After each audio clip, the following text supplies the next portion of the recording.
So, Mom and Dad, how did you all meet? One May Day, we met one May Day. I remember that. Remember that well. Had old 55 Ford, and I never forget that. Okay. So, where was Mayday? May Day was at L.P. Jackson High School. Oh, in Dendron, Virginia. In Denver, that's right. Well, see what happened. If I can chime in, a friend and I, of mine, we were sitting in the car, and we saw Alvin and Calvin, his friend, drive by, and I said, "I'm gonna blow the horn at them." And I hit the horn. I guess I flirted. I hit the horn, and so they turned around, of course, and came back, and but I directed most of my conversation to him. I wasn't with. It wasn't with Calvin? It wasn't with the other one. It was mostly with him. So, in other words, what was your first impression of Dad? Oh, I knew he was a guy that I could depend on, and he wasn't a trifling person. He acted much older than what he really was. And speaking of age, how old were you, Mom, and how old were you, Dad, when you all first met? I was about We're at the same age, which is about 17 at 17. Well, actually, it was a reacquaintance 17. because Yeah, we knew of each other, but we hadn't been. Yeah, right. Yeah, we seeing each Around other. 17. Mm-hmm. Yeah. So you felt like that he would be a dependable person? And I told him, I said, why don't you come by sometimes? And he said, oh, I will. All right. And he came, but I wasn't at home. You know, I wasn't at home. He knew I meant what I said. He knew that. Okay. I took Calvin, my buddy Calvin. He came with me, and we came up to see her. He came with me the first time to see her, and that was the last time that Calvin came up. So, in other words, I told Calvin him. actually went to see Mom. I actually, But yes. Mom was looking at you, and you looking at Mom. Okay. Because I picked him out of the two. Okay. And I told him, why don't you come by sometime? And he said, I will. And so when he came, he still had Calvin. I had Calvin with me. I wasn't at home. I was visiting with my cousins, okay? So actually, that was the last time Calvin rode with you, right? Yeah, that was right. You're right. That was the last time. Yeah. Okay, I don't blame Calvin at all. But Daddy, what was your first impression of Mom when you first saw her? Well, I thought she was a nice person, and that's what she's the type that I like, and she really expressed herself like she expressed herself right now, and that I figured that was the one. So Right. So we've been going together ever since. Okay. And I remember at that time when before we got married, I was working in the shipyard, Newport News shipyard, and I was making around about $1.25 an hour. Okay. Well, I tell you what, we're gonna kind of touch bases on that later on, maybe. Okay. But so tell us about your very first date. Oh, we My went to first see date. The Imitation of Life. Right. Was that a play or movie? Oh, or- that's the movie. Movie. Okay. And they had a theater at the time in Waverly, believe it or not. So your first date was in Waverly, Virginia? And we went to Right. see the movie in Waverly's theater, Wow. The Imitation of Life. Right. Yes. That is awesome. That is awesome. That was a going movie back in that time. Okay. Imitation of Life. So actually, how long did you all date before you got married? It was approximately a couple of years. 2 years? Yeah, a couple Okay. of years. Okay. All right. Yeah. So, 2 years. so you drove down from the Bacon's Castle area That's right. to this area Right. in Surrey. Right. The California, more like the California area. Yeah. Okay. hmm All right. So Dad, after those 2 years, well, Mom, you tell the story. How did Dad propose to you? Oh, to tell the truth, you know, it way back, we were talking one day, and he said, yeah, I'm gonna get married. As a matter of fact, I'm gonna marry you. And I laughed, you know, because I didn't think he was serious about that. Yeah, I really didn't. So Dad was straight to the point. Yeah, that what he said. That was years before we became reacquainted. Okay, but he just told me the night that we went to see The Imitation of Life. He said, "I love you," and I said, "I love you too." And that was your very first date? Yeah, All right. You know, I don't hardly remember that. I do. I do. That's 60 years, you know. Yeah. That's 60 years. That's a long time. So that was what was that? Probably 1959, because you got married in 1960. You're right. Approximately 1959. Yeah. Yeah.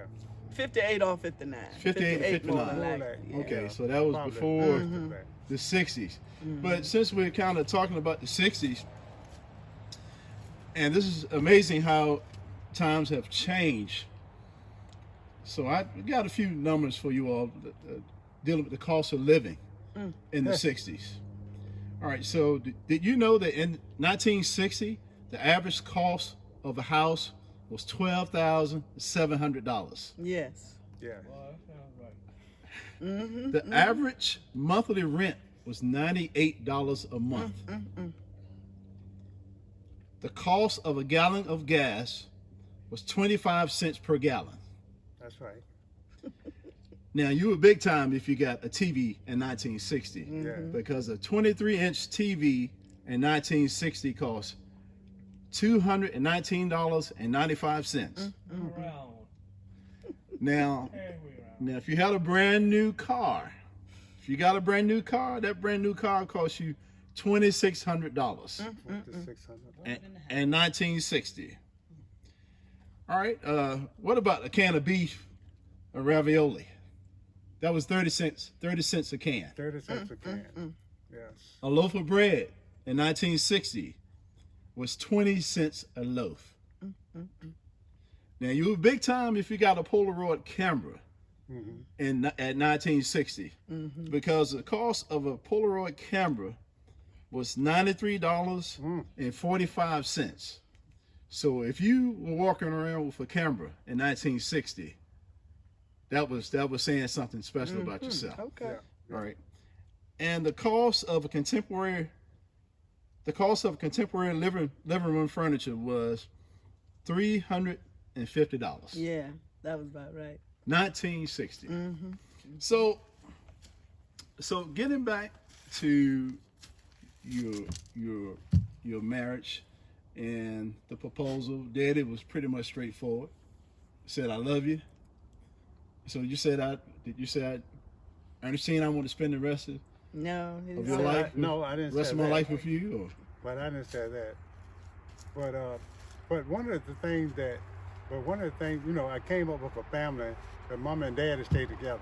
Right. There wasn't no question about that. So it was 10 of us kids, and they stayed together, and I never seen nothing go wrong with them or anything. So, you know, that kind of grows on you, Mm-hmm. and you know, you kind of carry it over. So in other words, you knew that it was going to work. Yeah, right. She was the one. You all had a lot in common. You came from a family of 10. 10, right.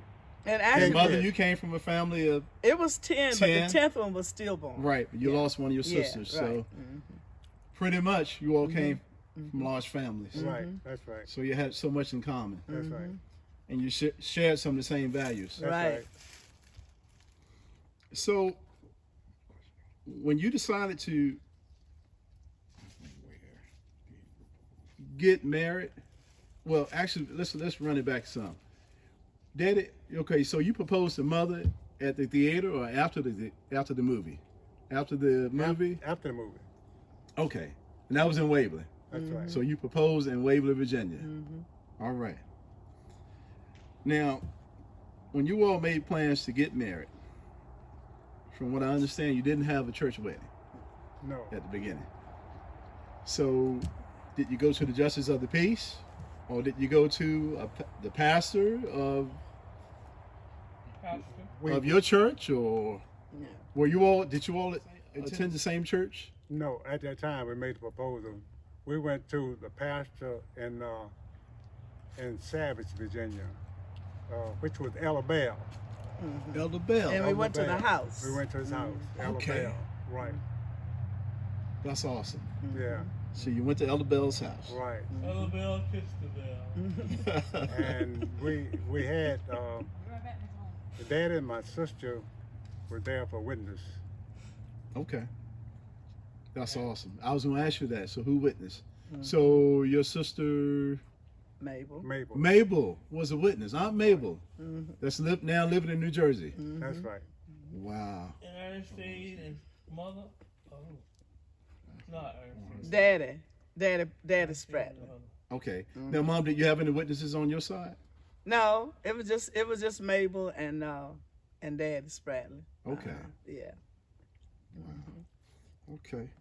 So, after being married, when did you all decide that you wanted children to join the family? We thought about 2 years anyway. Yeah. 2 years. Wait about 2 years before we had them. Ernestine and Okay. mother. Okay. I'm leaving it alone. And of course, I'm Alvin Jr. I was Yeah. The Yeah, you first. were the the first first born. The one. first one. Yeah. So what were your feelings, Mom, when you found out that you were expecting? Oh, I was and- so excited. And Dad, I mean, how did you feel being the man, knowing that it was somebody else that you were gonna have to take care of besides yourself and besides Mom? How did you feel leading into my birth? Well, I tell you, I knew I just had a job to do, and I was going to do it to the best of my ability. And that's back to working a long ways from home, and 60 miles one way, 120 miles a day, and left early in the morning, and got back kind of late in the evening, and it was a big responsibility, especially back here in the wintertime when it gets snow and everything. You had to get through the snow because I was getting up 4 o'clock in the morning, trying to get to work by 7. Wow. And so it was a big responsibility, but back to Dad and Mom, they taught us responsibility young. Right. So that wasn't no problem for me to really to do. So you were ready. I was ready. Right. You were ready. Right there. And I must say that I remember growing up, you all always worked together Right. in the house. Right. Also made sure that we had everything that we need, and we really appreciate that.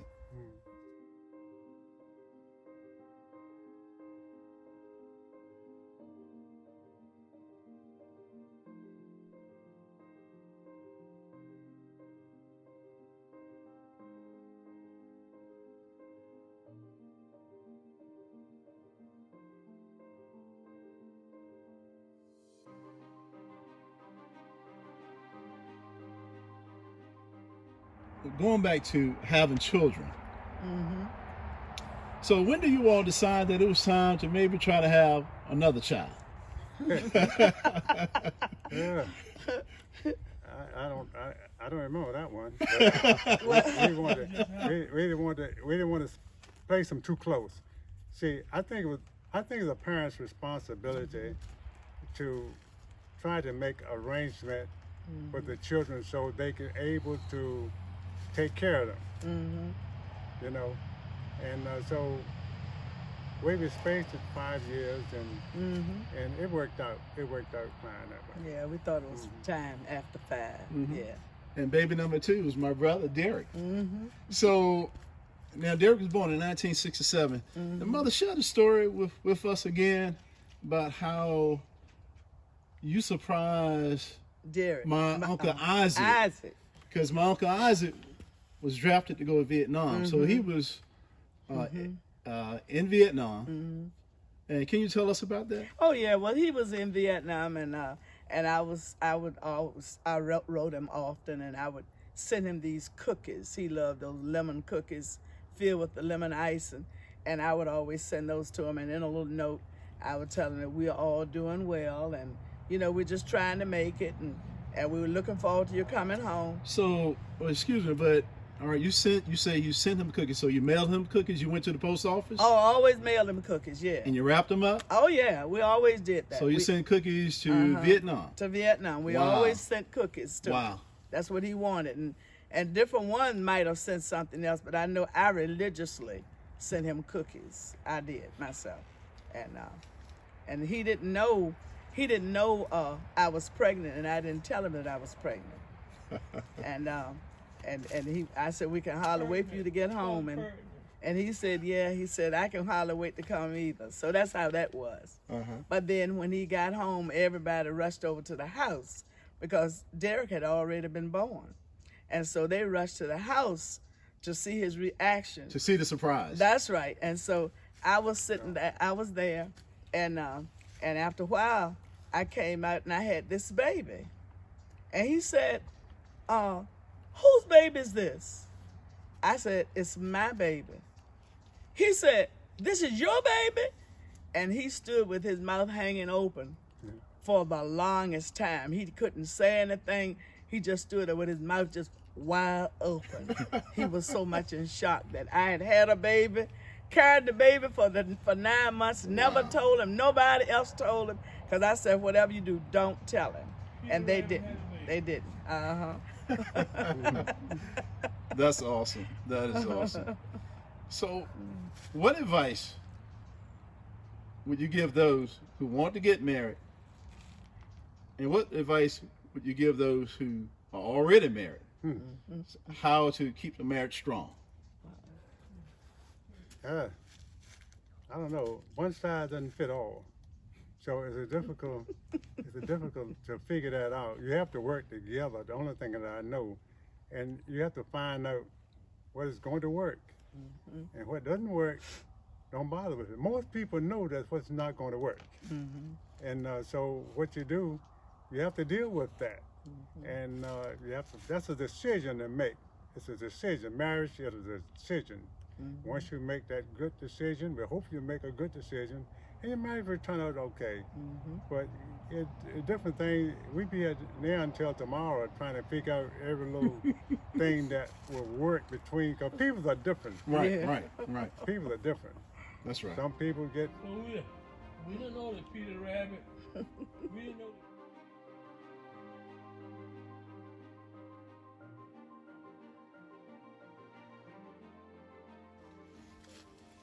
Okay, so Mom and Dad, have there been any significant experiences or trials that you would like to share with us during your marriage that you all went through and God saw you through? Well, one of the things that I went through, a lot of sickness. I started at the early age at 35, many operations, procedures, been through about 4 or 5, 6 different hospitals. Now, but excuse me, but now, wasn't your first surgery, I remember this, wasn't it probably in 1974 when you had kidney stones? Yes, what it was yes. So that was your very That's right. first That's right. surgery. Right. And all of your surgeries have been related to kidney stones. That's right, except by a couple of hernias. So, as far as, well, how did you all make it during these times when you were out of work, and Mother, you were working at that time? I was But working. how did you all make it? Well, we had faith that we would make it. And as the scripture says, he's not seen the righteous forsaken nor his seed beg bread. Right, amen. So we knew we fell in there somewhere. So we knew we didn't have anything to worry about. But I worked every day and always with my money. I never did say this is my money and this is your money. But we just put our money together. So I just kept doing what I was doing. And we did what we had to do to make it. Absolutely. Yeah. Sometimes it was things like putting things in the freezer, making sure that I had apples and things of that nature during the apple season. I would buy vegetables and and have those. So we always had a plenty to eat. And if you can eat, Right, and pay your right. bills. Then. That's right. And then when it was time to pay for our furniture, we were making a furniture payment. And when it was time for that, when we couldn't necessarily make the payment because he wasn't working full time, I would just go to the people and tell them, well, we won't be able to make that payment on time, but they worked with us because we were good people, people who paid well. It was a struggle sometimes, but Yeah.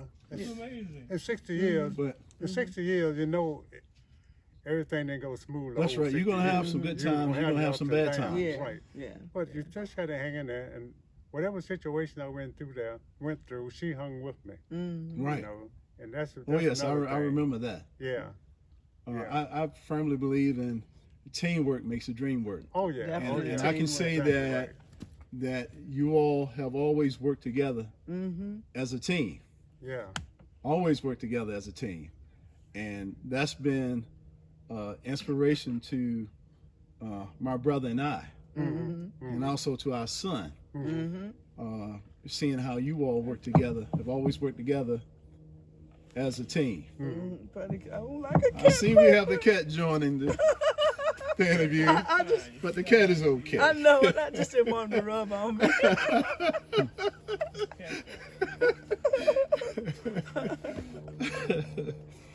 Okay, so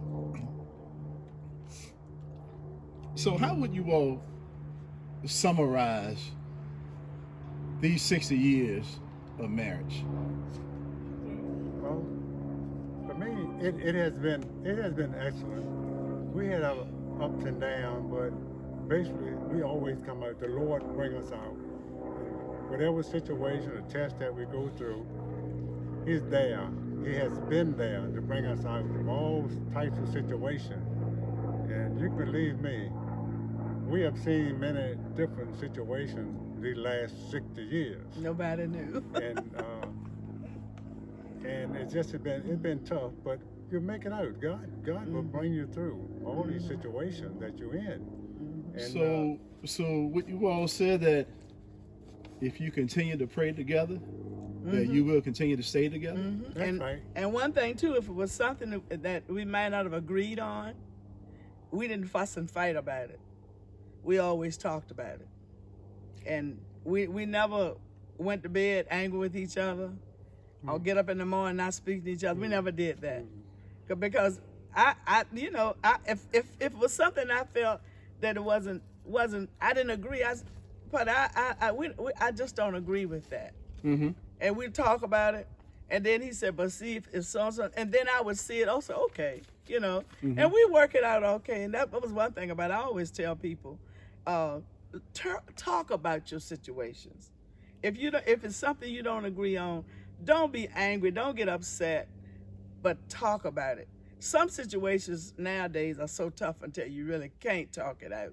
But this is what helped us. We were able to. Yeah. And sometimes situations will come up. Sometimes you have to be silent for a while. Yeah, you have to leave it alone. Before you actually have a conversation. You have to leave it alone. So you can pray on it. Yeah. And gather your thoughts. That's right. Because it's very important to say the right thing. Right. Yeah. That's yeah. right. Once you release those words in the atmosphere, It Yeah. won't come back. it's hard to take it back. That's don't right. take it That's back. right. That's right. Going back. Okay. All right. So that's awesome. That's awesome. But Mom, let me hear from you. What advice you have for couples that are married and couples that want to get married? Well, first of all, I look at the couple themselves. If they are level-headed people, because I've talked with a lot of couples. A lot of people come to my house, believe it or not, and ask me about marriage because they said it seemed like you and Dig and Spradley have such a good marriage and this and that and the other. But I can look at most people and just talking to them. But I'll tell them, look, one thing I want you to do, you need to concentrate on pleasing each other. Don't worry about just me.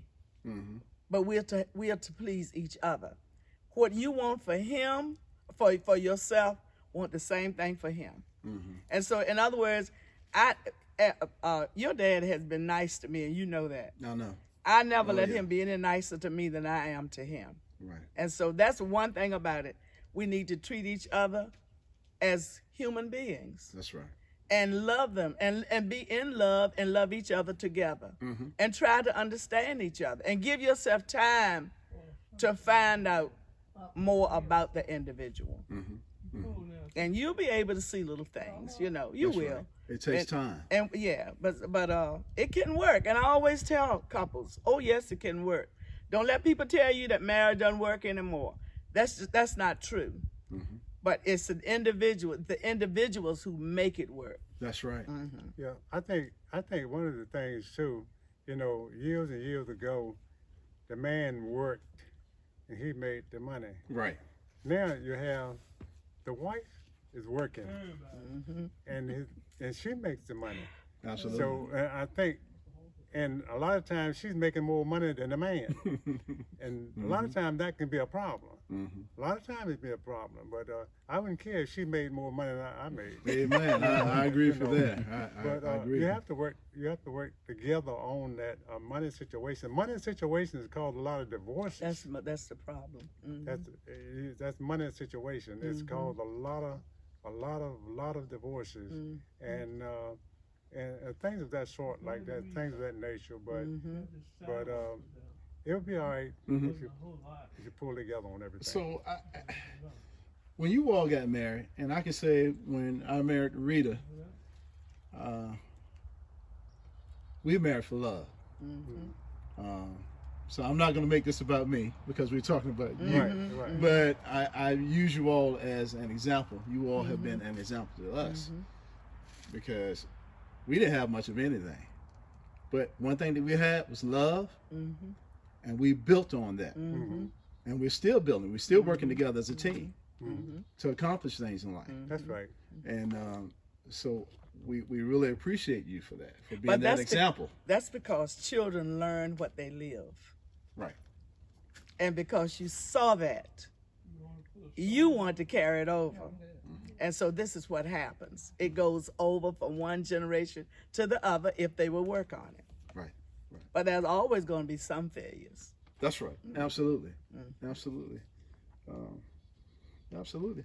So we thank you all for your time, and we've enjoyed this intimate time together with us, with everyone. Right. Enjoyed right. it too. And Appreciate we it. enjoyed it, and Uncle Kenneth joined us over there. Yeah, and, glad to have my brother and Shirley. and Shirley, That's right. Yeah. and my son is operating the camera, Alvin the third, and so we're just happy and excited about what's going to take place next in you all's lives. Thank you so much. Yeah.